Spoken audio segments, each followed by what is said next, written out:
Ladies and gentlemen, Radio हमदोसना is back. खुदावंद के हुजूर बहुत सारी शुक्रगुजारियों के साथ हमदोसना आज से अपनी सर्विसेज का आगाज़ ऑनलाइन शुरू कर रहा है, जिनमें हम तमाम उन बहन भाइयों के तहे दिल से मशकूर हैं जिन्होंने हमेशा अपनी फाइनेंशियल सपोर्ट, मॉरल सपोर्ट और अपनी दुआओं के वसीला से हमदोसना को और उसकी पूरी टीम को तक़वियत बख्शी है। और इसी ही खुदाबंद की मदद और बहन भाइयों की मोहब्बत के बलबूते पर हम बहुत जल्द ऑन एयर ब्रॉडकास्टिंग भी शुरू करेंगे। और इससे मुझे याद आता है कि यहाँ पे ये बहुत दिलचस्प वाक़या है बाइबल मुक़द्दस में, जो कि हमें एक सच्चे और हकीकी वाक़या की तरफ लिए चलता है, जो कि इब्राहिम और उसके बेटे और उसके नौकर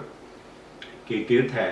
जो हम देखते हैं पैदाइश की किताब और उसके 24वें बाब और उसकी 56 आयत में, जहाँ यूं मरकूम है, उसने उनसे कहा, मुझे ना रोको क्योंकि खुदावंद ने मेरा सफ़र मुबारक किया है, मुझे रुखसत कर दो ताकि मैं अपने आका के पास जाऊं।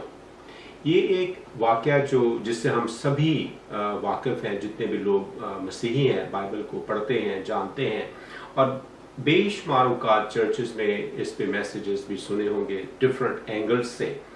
लेकिन आज मैं जिस हवाले से बात करना चाहता हूँ कि जब हम खुदाबंद के साथ चलते हैं, अपनी वफादारियाँ खुदाबंद को देते हैं, तो वो हमारी राहों को सीधा बनाने में हमारी मदद करता है। और जब हम देखते हैं कि इब्राहिम ने चाहा कि उसके बेटे इसहाक की शादी हो जाए, और उसने ये बात तय की कि उसके बेटे की शादी कनानियों में ना हो, क्योंकि वो जानता था कि कनानी लड़कियां जो हैं वो किस किस्म की हैं। तो उसने ये ख्वाहिश ज़ाहिर की कि उसका नौकर जो है, उसने उसको अपने पास बुलाया और उससे कहा, उससे वादा लिया कि तू मेरे बेटे इसहाक के लिए कनानियों में से लड़की को तलाश नहीं करेगा या उसे नहीं ब्याहेगा। तो उसने कहा कि तू मेरे रिश्तेदारों में जाएगा, जहाँ से मैं आया हूँ, वहाँ से तू उसके लिए, मेरे बेटे इसहाक के लिए लड़की को तलाश करेगा और तू उससे ब्याहना। और उसका नौकर अलीअज़र जो था, वो जब इस बात के लिए रजामंद हो गया और उसने चंद ऊँटों पर जो था वो सामान लादा, और जो तोहफे तहाइफ जो लड़की के लिए ले जाना ज़रूरी थे उनको भी उन पर लादा और अपने सफ़र पर रवाना हो गया। और बेशुमार दुआओं के साथ जो इब्राहिम की तरफ से थी, और नौकर अलीअज़र खुद भी ये दुआ चाहता था कि वो उसके मालिक का काम जो है वो बना दे। यहाँ पे ये बात बड़ी वाज़ेह क्लियर है कि यहाँ पे वो उनका जो कम्युनिकेशन है वो एक ही लाइन पर है कि नौकर जो है वो अपने मालिक का कहा मान रहा है और उसको बायन उसी ही तरीके से पूरा करना चाहता है जैसा जैसा उसका मालिक चाहता है। और ये बात यहाँ पे ज़रूरी है कि क्योंकि इब्राहिम जो था वो अपने खुदा का वफादार था, इसी ही लिए उसको ऐसा नौकर वफादार मिला कि वो उसकी राहों पर चलना चाहता था। और जब अलीअज़र इब्राहिम का नौकर उस मंजिल की तरफ चल पड़ता है और एक जगह पर पहुंचकर जब शाम होने को है और वो परेशान है, और वो वहाँ पर डेरा डालकर खुदाबंद के हुजूर दुआ करता है कि आए मेरे मालिक, आए खुदाबंद, तू जो इब्राहिम का खुदा है, तू मेरे मालिक के इस काम को जिसके लिए उसने मुझे भेजा है, तू आज उसका उसी ही तरीके से बनाना, और ये मेरे लिए साइन हो। क्योंकि वो एक ऐसी जगह ठहरा था जो गांव के बाहर कुआं था, और वहाँ के कस्टम के मुताबिक शाम के वक्त जो औरतें थीं उस इलाका की, वो वहाँ से पीने का पानी जो था उस कुएं से भरने के लिए आती थी। और जब वो वक्त था, हुआ चाहता था कि औरतें जो थीं वो उस वक्त उस कुएं से पानी लेने को आने को तैयार थीं, तकरीबन वक्त हो चुका था, और अलीअज़र दुआ से फारग हुआ तो एक लड़की वहाँ पे नमूदार हुई, और उसने उससे पूछा, रिक्वेस्ट की कि आए लड़की, क्या तू मुझे पानी पिला सकती है, क्योंकि वो कुआं जो था वो गहरा होता था और वहाँ पे चलकर थोड़ी सी ढलवान पे जाकर वहाँ से पानी निकाल के वापस आना पड़ता था। तो लड़की ने उसको जवाब दिया کہ ہاں میں نہ صرف تجھے پانی پلاؤں گی بلکہ تیرے اونٹوں کو بھی پانی پلاؤں گی، جو یہ بات علی اذر کے لیے بہت بڑی اور عزت کا مقام تھی، کیونکہ اس نے صرف خود پانی پینے کی خواہش ظاہر کی تھی۔ اور جب وہ علی اذر جب وہ لڑکی پانی لے کر آئی تو علی اذر نے سارا کچھ اس کو بتایا اور اس سے پوچھا کہ کون کون یہاں پہ لوگ ہیں، اور اس لڑکی نے بھی اپنے ماں باپ کے بارے میں بتایا اور علی اذر نے بھی کچھ اپنے بارے میں بتایا۔ تو لڑکی جب گھر واپس لوٹتی ہے اور اس نے اپنے ماں باپ کو بتایا کہ ایسا شخص وہاں پہ موجود ہے جس کو میں نے پانی پلایا اور اس کے اونٹوں کو بھی پانی پلایا، تو اس کے پیرنٹس نے اس سے کہا کہ تو کیوں نہیں اسے گھر میں لاتی تاکہ وہ ہمارے ساتھ رات گزارے، کیونکہ رات جو ہے وہ اس وقت بالکل سر پر ہے۔ اور جب لڑکی دوبارہ واپس وہاں پہ پہنچتی ہے تو اس نے اس سے کہا کہ تو میرے ساتھ چل اور میرے ماں باپ کے گھر میں ٹھہر اور رات یہاں پہ بسیرا کر اور کھانا کھا اور آرام کر۔ اور جب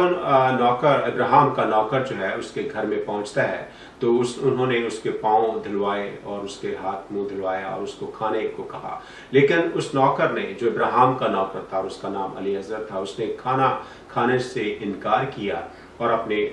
آنے کا مقصد جو تھا ان سے بیان کیا کہ کیوں کر میں یہاں پر لایا گیا ہوں یا آیا ہوں۔ اور اس نے اپنے مالک ابراہیم کے بارے میں بالکل وضاحت کے ساتھ بیان کیا کہ خداوند جو اس کائنات کا خدا ہے اس نے میرے مالک کو بہت ساری برکتوں سے نوازا ہے، اس نے بہت سارے نوکر چاکر اور بہت سارے مال مویشی جو ہیں وہ اس کو برکتوں سے مالا مال کیا ہے، اور اب وہ چاہتا ہے کہ اس کے بیٹے کی شادی کنانی لڑکیوں سے نہیں بلکہ اس کے رشتہ داروں میں ہو، جس کے لیے اس کے لڑکی کے پیرنٹس جو تھے وہ فوراً راضی ہو گئے، رضامند ہو گئے کہ یہ بات جب کہ خداوند کی طرف سے ہے تو تجھ خوش آمدید، اور تو لڑکی کو چاہے تو اپنے مالک کے بیٹے کے لیے تو لے جا سکتا ہے اپنے ساتھ۔ اور جب علی اذر اس بات پر بہت خوش ہوا، وہ خداوند کے حضور سرنگوں ہوا اور اس کا شکر ادا کیا کہ اس نے اس کا کام بنا دیا ہے، تب اس نے جا کر کھانے کو ہاتھ لگایا اور اس رات وہاں پہ اس نے ان کے ساتھ آرام کیا۔ اگلی دن صبح جب اس کو جانا تھا اور اس نے ان سے کہا لڑکی کے والدین سے کہ مجھے جانا ہے، تو لڑکی کے والدین اور والدہ اور بھائی نے اس سے کہا کہ لڑکی کو چند روز ہمارے ساتھ رہنے دے تاکہ ہم شادی کی کچھ رسومات جو ہیں وہ اس کے جانے سے پیشتر ہم ان کو سر انجام دے سکیں۔ لیکن ابراہیم کے نوکر نے ان سے جواباً کہا کہ چونکہ خداوند نے جو میں نے آیت آپ کے لیے پڑھی ہے کہ خداوند نے جب میں دوبارہ سے آپ کے لیے اس کو پڑھوں گا، اس نے ان سے کہا کہ مجھے نہ روکو کیونکہ خداوند نے میرا سفر مبارک کیا ہے، مجھے رخصت کر دو تاکہ میں اپنے آقا کے پاس جا سکوں۔ یہ بات بڑی خوبصورت ہے یہاں پہ کہ ایک کمیونیکیشن جو ابراہیم کا اپنے خدا کے ساتھ اور ابراہیم کا لنک، ایک کمیونیکیشن جو اپنے نوکر کے ساتھ تھا، وہ کس قدر کلیئر ہے، وہ کس قدر عیاں ہے، یعنی اس رائچسنس پہ سارے جو لوگ ہیں وہ ایک ہی بات پر متفق ہیں اور بالکل اسی ہی طرح اس کو پورا کر رہے ہیں جیسا ان کا مالک چاہتا ہے، کیونکہ ہم سب کا مالک جو ہے وہ خدا ہے، جو آسمانوں کا مالک ہے، جو اس پوری کائنات کا مالک ہے۔ اور اسی طرح سے ہمیں بھی اس کی مرضی کو بجا آور لانے میں کہیں پر بھی تھوڑا سا ہچکچانا نہیں چاہیے تاکہ ہم خداوند کی ان ساری برکات کو حاصل کر سکیں، جو جیسا کہ وہاں پہ بائبل میں نہ صرف اس واقعے سے بلکہ بے شمار اور ایسے واقعات بھی ہیں جن سے یہ بات عیاں ہے کہ جو لوگ خداوند کے ساتھ چلتے ہیں خداوند ان کو کبھی مایوس نہیں کرتا۔ اور یہ نہ صرف دنیاوی باتوں کے لیے ہے، دنیاوی چیزوں کے لیے ہے، بلکہ جس راہ پر خداوند ہمیں لیے جانا چاہتا ہے، یعنی وہ روحانی راہ، تاکہ ہم اپنی روح کو وہ تقویت دے سکیں، وہ معیار بخش سکے جس کے بارے میں خداوند یسوع مسیح ہمیں مطلع کرتا ہے، جس کے بارے میں خداوند یسوع مسیح جو ہے وہ ہمیں آگاہ کرتا ہے، اس راہ پر ہم گامزن ہو سکیں، کیونکہ اس راہ پر جو ہمیں روحانی تقویت بخشتی ہے، جو ہمیں روحانی زندگی بخشتی ہے، کیونکہ یہ اگر جسم کے لیے ہم بہت کچھ کرتے ہیں تو ہم سب کو معلوم ہے کہ اسے تو اسی ہی خاک میں रह जाना है। लेकिन जिस जिंदगी की तरफ खुदावंद हमें लिए चाहता है, वो बात यूहन्ना रसूल की इंजील में